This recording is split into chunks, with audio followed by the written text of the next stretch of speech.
What's up, everyone? Today we're going to talk about how I got my 2018 Honda Civic Type R. Now, before buying this car, I had a 2016 Honda Civic Touring, and honestly, that thing just depreciated like crazy. So I was excited when I heard about the Type R coming to the United States, because I was like, you know, it's got to be a lot better in terms of the depreciation than a regular Civic, which it is. My journey started about a year and a half into owning the 2016 Honda Civic. I was doing a couple different mods here and there. I had K-tuner on there and an intake, and honestly, it was just kind of boring, one, because it was automatic, and two, you're very limited in terms of what kind of performance you can get out of a CVT transmission, because they don't really handle that much power too well. It's not designed for that. I started looking around, and at first it was kind of like, this is more than I want to spend on a car. I'm not going to find one that doesn't have a crazy markup, because here in California, when they first came out, I heard people paying $50,000, $60,000 out the door for their Civic Type R, which to me, that's just insane. I'm happy when I own the car, not paying a markup, and other people do, because it'll increase the value of my car. However, it really doesn't make sense for this car. It's not limited enough or rare enough, in my opinion. Give it 10, 20 years, a lot of them will be crashed, modded, etc. Then it's a different story. But as of right now, it doesn't justify the markup that the dealerships are charging. So I called about 40, 50 different dealerships here in California alone, and honestly, it was just frustrating, because either they would do a bait and switch, tell you there is no markup, you show up, and all of a sudden there's a $5,000 worth of markups on the car. And to me, it just doesn't make any sense, because once again, I don't think it's that rare of a car to justify those markups. So I start calling the Midwest, start calling all these different states, and essentially I end up calling a dealership in Florida and another one in Virginia. Honestly, the one in Florida, I felt like I was going to get screwed. I had no reason to believe that, but I just felt like I was going to show up and it wasn't going to be MSRP. So I had a way better feeling about the deal in Virginia at Pohanka Honda. This guy named Cody, I think he's the manager. I talked to him directly and just told him, look, I'll go over there and fly there this weekend if the price is right and, nothing is added on. By the way, I don't want my front bumper drilled, so if that's the case, I don't want it. So he sent me over a purchase order, which had all the information regarding the specifics for, all the fees, the total breakdown, which to me, when I looked at it, I was like, all right, this looks pretty legit. It doesn't look like he's trying to screw me over. So I told my brother, yo, let's do a cross-country trip and, buy this car and drive it back. So he was all, for it, and, that's essentially one of our bucket list items, so it worked out. Scheduled a flight, told, Cody, the manager, what time I was going to be there, and quite honestly, it was the simplest transaction. I wish I could tell you more about it, but they had all the paperwork drawn up. I signed everything. 3 hours later, when my insurance added the car to the policy, they gave me the keys and I drove off the lot. Probably one of the easiest transactions, especially after dealing with so much headache with all the other dealerships here in California and whatever else. So I had the keys. We jumped in the car, and honestly, I was babying it for the first 500 miles just because I wanted to make sure I broke it in correctly. Didn't want to have any excuse as to why something was breaking or messing up on me.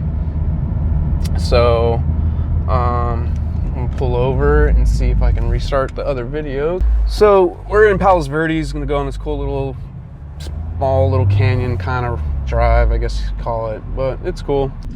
Hopefully there's not too many cops or too many cars.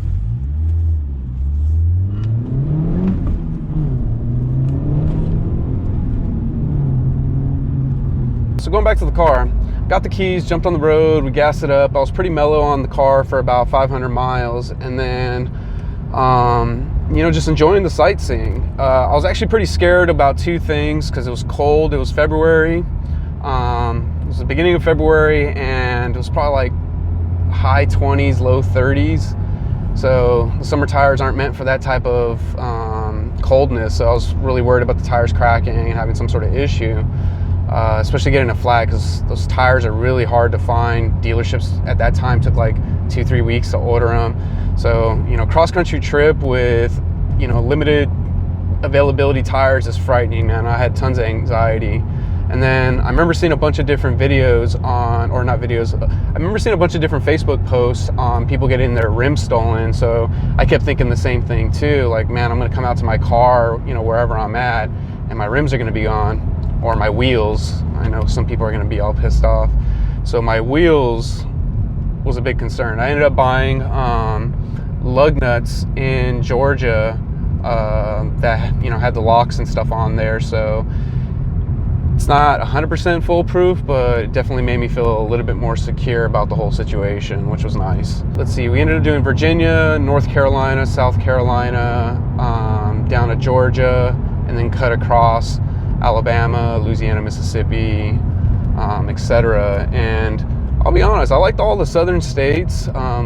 Louisiana's pretty crazy, but once you get to Texas, all the way to California, it's boring. It's just desert. You look for miles and there's absolutely nothing around, and it gets old after a while. So, you know, but that's part of the trip, man. You see what, you know, the United States has to offer, and, you know, been there, done that, check that off the bucket list, and what's the next thing? So all in all, I think it took about 5 days roughly to get from Virginia to California. Didn't take too long. We were, you know, driving pretty good. No issues with the seats or comfortability. I'll be honest, the other Civic, the 2016, had nice leather seats and stuff, but my lower back would be killing me on road trips for that. With that car. So this one, I don't have any issues like that. Gas was crazy cheap, and this is when gas was expensive over here. I would say it spent maybe $250 total to drive, you know, from Virginia over here in gas. And this thing, you know, if you know, it does pretty darn good in terms of gas mileage, but you know, I mean, it's not a Civic Si or even just a regular Civic, you know, in terms of the gas mileage. Do this little drive now, and I'll tell you right now, I love this car. It keeps up with Porsches and, you know, Mustangs, Hemis. I mean, I've actually gone up against a lot of cars where it surprised me in terms of either one, how well this car kept up with those, you know, higher horsepower or higher priced vehicles, but also, hold on 1 second, I need to check the video because I feel like this thing's gonna be not recording right now.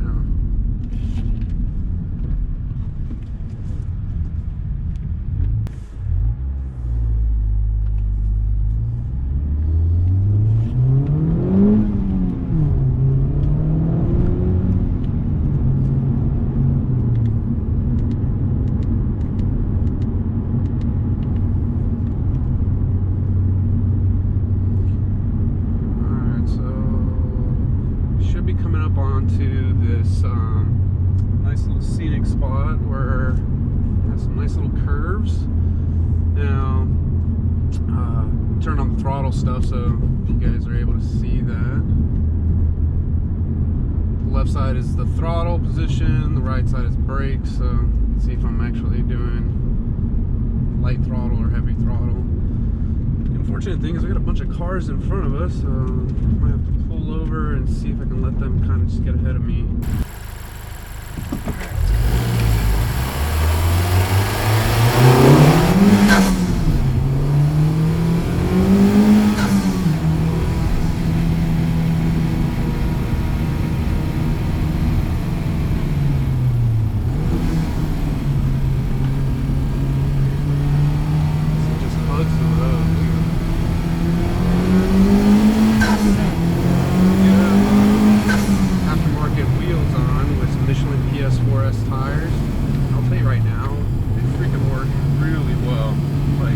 Better than the OEM Continental wheels.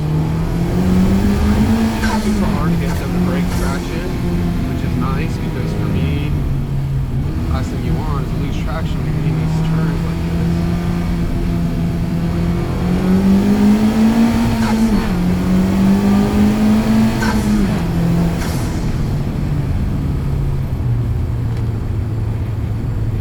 Yeah, man, this car is amazing, man. know, for me, I would say that this thing handles like some of the best cars out there, and you pay a fraction of the price. Now, don't get me wrong, you get a heck of a lot more prestige when you're driving around a Porsche. Like, it's a Porsche, for God's sakes. The thing looks freaking awesome, and I mean, you look like the man, but I mean,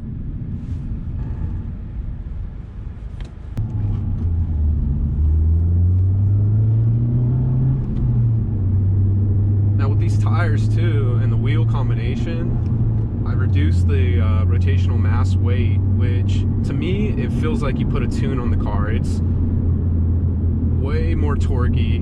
It's a lot more responsive. I think that's probably the #1 upgrade. Anybody who owns a Civic Type R, or any car for that matter, just get some awesome wheels with some amazing rubber on there. Surprised, like, how much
Palos Verdes.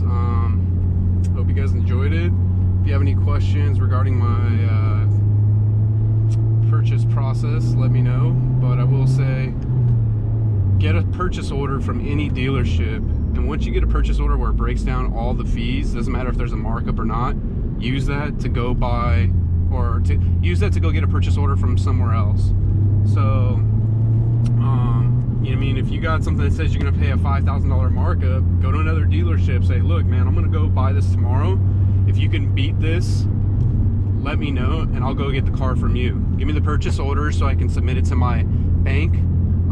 I gotta give them all the information so that they can do the financing, you know, component, and I'll come over there and I'll sign paper, you know, work whenever you have a time, whenever you have a chance. And I like to think that once you have that purchase order, most dealerships think that you're serious, and so they're more than happy to stop bullshitting with you and give you some sort of terms to go by. Because if you try getting this Type R, it's like nobody wants to talk about the price or what they're going to charge until you're in the dealership, and you know, we all know that they're just trying to screw you over. So my opinion is, get a purchase order and do not pay a crazy markup if you don't have to. Thank you guys for watching. If you have any questions or want to see any future videos, let me know. Talk to you later.